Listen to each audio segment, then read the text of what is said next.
Hello students, how are you? Students, we are studying your chapter number 11, that is a force and a pressure. So student, in previous lecture we have studied about a non-contact forces, and in a non-contact force we have studied the first one, that is a magnetic force. Magnetic force क्या होता है, कैसे लगता है, why the magnetic force is a non contact force, ये सारी चीजें हमने पढ़ ली. सो हमने लास्ट में ऐसा क्वेश्चन किया था कि भाई एक मैग्नेटिक फोर्स ही ऐसा है जो नॉन कॉन्टैक्ट है, और any other forces are available that is a non contact force, या और भी कोई फोर्स है जो नॉन कॉन्टैक्ट फोर्सेस है. फाइंड अगर आपने किया तो बहुत अच्छी बात है, अगर नहीं किया तो आज ही हम पढ़ेंगे. तो second force that is a electrostatic force. Sir magnetic force तो हमने सुना है, बहुत बार किया है, but what is this electrostatic force? तो भाई इलेक्ट्रोस्टैटिक फोर्स है ना, वो भी आपने बहुत बार महसूस किया हुआ है. हमने पहले ही बोला है कि आपने जो साइंस में जितनी सारी चीजें हम पढ़ रहे हो, स्पेसिफिकली इन फिजिक्स जो भी हम पढ़ रहे हैं ना, सब कुछ आपने किया हुआ है, सब कुछ आपको पता है, but you have never noticed that thing, आपने वो कभी नोटिस नहीं किया है. तो चलो इलेक्ट्रोस्टैटिक फोर्स के लिए हमारे पास यहाँ पर एक एक्टिविटी नंबर 11.7. तो चलो देखते हैं क्या है कि take a plastic straw and cut it into a nearly 2 equal pieces. Now you have to take one plastic straw. जब आप शुगर केन का जूस पीने जाते वहां पर आपको स्ट्रो देते, वो स्ट्रो लेके आनी है कहीं से भी, किसी भी स्ट्रो के आपको इक्वल 2 पीस कट कर लेने, and suspend one of the end pieces from the edge of the table with the help of the piece of thread. Now you have to suspend one of the piece of your straw on a table as shown in a figure. Figure में जैसे show किया, आप कैसे भी करो, table के ऊपर आप जो आपने स्ट्रिंग बांधी हुई है उसके ऊपर आप कोई टेप लगा दो, या उसके ऊपर स्टेपलर लगा दो, उसके ऊपर कोई हुक है तो उसके ऊपर बांध दो. ओके, आपको जो फिगर में दिखाए वैसे उसे बांध देना है. And now hold the other piece of straw in your hand and rub its free end with a sheet of paper. Now you have to take the other end of your straw and rub it on a paper. एक and को paper के ऊपर रब करना है. Okay, और क्या करना है? यस, बस रब करना है. Then after you have to bring the rubbed end of the straw near the suspended straw. Now rubbed straw का जो एक एंड है, एक एंड ही रब किया होगा, उस एंड को now you have to bring that end to the another straw that is suspended with the table. Table के साथ जो बांधी हुई स्ट्रो है उसके पास आपको लेके जाना है, जो आपने एंड जो था रब किया उसको. And make sure that the 2 pieces do not touch each other. और आपको ऐसे उसके पास लेके जाना है that the 2 pieces of a straw will not touch each other. वो दोनों कॉन्टेक्ट में नहीं आने चाहिए, वो दोनों टच नहीं करने चाहिए, ऐसे ही लेके जाना है. And What do you observe? आपने क्या ऑब्जर्व किया? पास में लेके जाऊंगा तो सर कुछ होगा तो नहीं, पर हमने क्या किया था ये याद रखना कि हमने जो एक एंड था उसको घिसा था पेपर के ऊपर, तो उसके अंदर कुछ हो गया होगा, कुछ मैजिक हुआ होगा शायद. इट्स मैजिक ऐसा कुछ हुआ होगा. तो वहां पर क्या होगा, जो फिगर में आपको दिख रहा है वो देखो डिफ्लेक्शन दिख रहा है, आपको कुछ डिफ्लेक्शन दिख रहा है. ओके, तो चलो देखते हैं कि क्या हुआ होगा. Next, rub the free end of the suspended piece of the straw with a sheet of paper.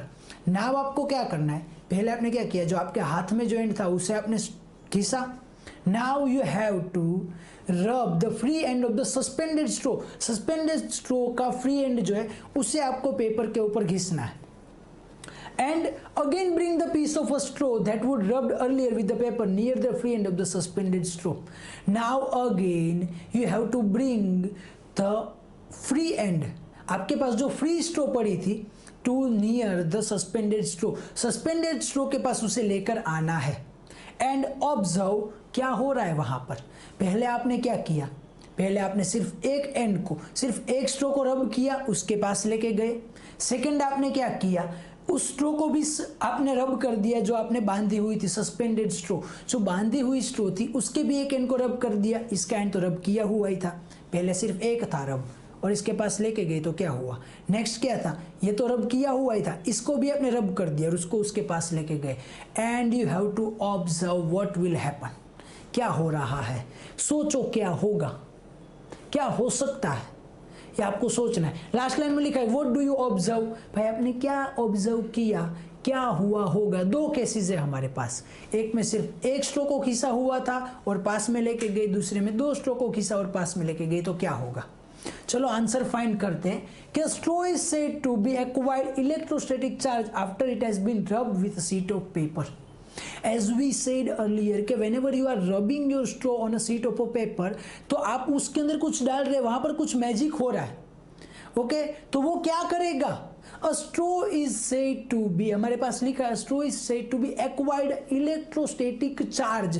straw के अंदर इलेक्ट्रोस्टैटिक चार्ज आएगा whenever you are rubbing the straw with the piece of paper. Paper के piece के साथ आप जब रब कर रहे हो तो हमारा जो स्ट्रो है, स्ट्रो इलेक्ट्रोस्टैटिकली चार्ज्ड हो जाएगी.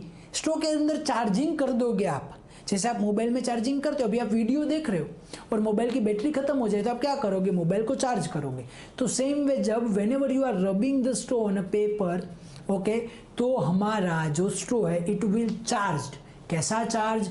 Electrostatic charge. तो उससे क्या होगा कि such straw is an example of a charge body. और इस स्ट्रो को हम क्या कहेंगे? Charged body. This straw is a charge body. Okay, both the straw are the body. हम इसे बॉडी बुलाएंगे, स्ट्रो नहीं बुलाएंगे. और ये जो घिसी हुई स्ट्रो है that is a charge body. जिस स्ट्रो को आपने घिसा हुआ है, रब किया हुआ है, that is your charge body. So, the force exerted by charged body on another charged or uncharged body is known as an electrostatic force. Okay, the force that is exerted by a charged body to uncharged body. याद रखना, दो बार हमने किया था. एक बार सिर्फ एक charge थी और ये अनचार्ज थी और पास में लेके गए. Okay, the charge body to the uncharge body and a charge body to the charge body. Okay, पहली बार हमने क्या किया? सिर्फ एक को ही घिसा, तो ये एक चार्ज बॉडी थी. दूसरी बार दोनों को घिस दिया था. Okay, the force exerted by the charge body to uncharge body and a charge body to charge body. Okay, इसके ऊपर जो फोर्स एक्सर्ट करेगा that is the electrostatic force. Charge body किसी और अनचार्ज बॉडी के ऊपर जो फोर्स लगाती है या फिर किसी चार्ज बॉडी के ऊपर जो फोर्स लगाती है, that force is said to be electrostatic force. ये लाइन खास याद रहनी चाहिए. ओके, कि इलेक्ट्रोस्टैटिक फोर्स किसे बोलते हैं. सो this force comes into play even when the bodies are not in contact. अब यहां पर बोला है the electrostatic force takes place or the electrostatic force comes into a play when the two bodies are in not contact with each other. वो दोनों के contact में नहीं होगा तो भी ये हो जाएगा, तो भी ये इलेक्ट्रोस्टैटिक फोर्स है वो अप्लाई होगा. ओके, पर सर आपने ये तो बताया ही नहीं कि क्या होगा. क्या होगा? मैंने बोला था आपको फाइंड करना है. तो चलो दोनों एग्जांपल के बारे में हम समझते हैं कि क्या होगा. तो first example that is one charge body and this is uncharge body.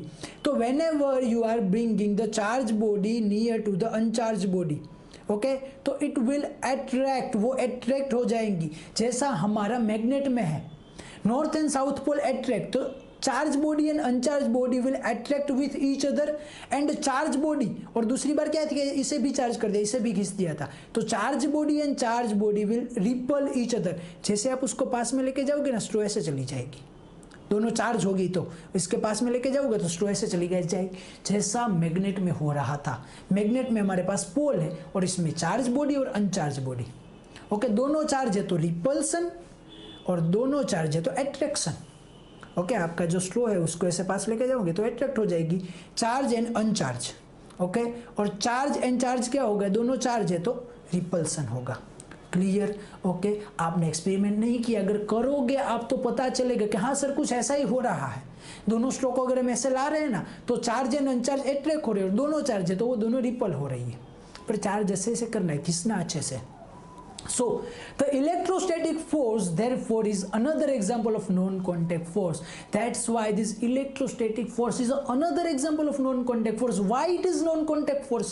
Yes, आपने जो बोला वो absolutely right है कि because it will takes place or it will comes into a play even if the two bodies are in non-contact. भाई ये जो force है वो खेलने आ जाता है, ऐसा नहीं comes into play यानी कि भाई वहां पर वो आ जाता है, वहां पर वो बनता है. ओके, कि जब दो बॉडी कांटेक्ट में नहीं है तो भी ये फोर्स लग रहा है. That's why this force is a non contact force. इसी फोर्स का कोई एक और एग्जांपल सोचो भाई. ये एग्जांपल, ये अभी मैं जो बोल रहा हूं वो आपको एट दिस टाइम करना है. You have to take your scale. आपको अपनी स्केल लेनी है. स्केल को माथे के ऊपर खींचना है, खचा खच खचा खच खचा खच. और उसके बाद आपको अपना पेपर है, पेपर के थोड़े थोड़े से कट कर देने, थोड़े थोड़े से टुकड़े कर देने, और उस पेपर जो आपका जो स्केल है, स्केल को चार्ज करना है आपके बालों के साथ, ओके, या फिर आपके कपड़े के साथ, कहीं पर भी करो। उसके बाद आप अपनी स्केल को जैसे ही जो छोटे छोटे टुकड़े थे, छोटे, हाँ बड़े नहीं, छोटे छोटे टुकड़े थे, उसके पास लेके जाओगे ना, तो वो दोनों अट्रैक्ट हो जाएंगे। Then your scale is a charge body and the pieces of a paper it is a uncharge body. Charge body and uncharge body will attract each other, वो दोनों अट्रैक्ट होंगे, ओके। पर भाई स्केल और scale दोनों को charge करोगे, वो रिपल नहीं होगी, क्योंकि इतना इलेक्ट्रोस्टैटिक फोर्स आप नहीं जनरेट कर पाओगे, ओके। एक पेपर और दूसरा पेपर है तो वो हो जाएगा। सेम वे आपके बालों के साथ अगर उसे करोगे ना, तो वो रिपल्सन भी होंगे, अट्रैक्ट भी होंगे। कई बार ट्राई करना, बाल जो उड़े हुए होते हैं ना किसी के बाल, यहाँ पीछे उस बाल के पास वो स्केल लेके जाना और क्या हो रहा है वो देखना, okay. That is the electrostatic force. दूसरा एग्जांपल दूं अगर आपको, तो आपने ऐसा किया होगा कि किसी एक इंसान को आप प्लास्टिक के कुर्सी के अंदर बिठाते हो, उसके बाद प्लास्टिक के कुर्सी के पीछे आप मारते हो, और क्या करते हो भाई, जब आप उसको नेल से टच करते हो ना, तो आपको शॉक जैसा लगता है, तो that shock is also electrostatic force, okay. यहाँ पर भी यही है, पर ये भाई स्केल वाला तो अभी के अभी करना है, बैठे बैठे ही करना है आपको स्केल का एग्जाम्पल। बुक का पेज मत फाड़ देना, कोई नोटबुक का पेज फाड़ना, थोड़ा सा उसके पीसेस लेने। So you will learn more about electric charges in chapter 15, okay. In chapter 15 we will learn in detail about the electric charges. ये चार्ज बॉडी, अनचार्ज बॉडी क्या है, किस तरह से, ये सारी चीजें हम चैप्टर 15 में इन डिटेल पढ़ेंगे। पर अभी ये पता होना चाहिए कि इलेक्ट्रोस्टैटिक फोर्स क्या है, इलेक्ट्रोस्टैटिक कब बनता है, कैसे बनता है, ओके। किसके बीच अट्रैक्शन होता है, किसके बीच रिपल्सन होता है। Charge and अनचार्ज attract, charge and charge ripple, okay. उसके एग्जाम्पल देखे, एक्टिविटी भी देखे, और ये एक्टिविटी आपको करनी ही है। वापस क्वेश्चन, लास्ट में क्वेश्चन। अब भाई दो फोर्स तो हमने देख लिए नॉन कॉन्टैक्ट फोर्स के, the first one that is the magnetic, the second one that is yes electrostatic. तो is there any another force also? हाँ, बुक के पेज घुमा लो, वहां मिल जाएगा, और उसको थोड़ा सा डिटेल में स्टडी करो कि क्या है, ओके। और उस फोर्स को स्टडी करने के बाद अगर जितना समझ में आ रहा है उतना समझो, नहीं समझ में आ रहा है तो हम तो बैठे ही नेक्स्ट लेक्चर में यही बताने वाले हैं, क्लियर। तो चलो इस लेक्चर में इतना ही रखते हैं, आगे का देखेंगे नेक्स्ट लेक्चर में। Thank you.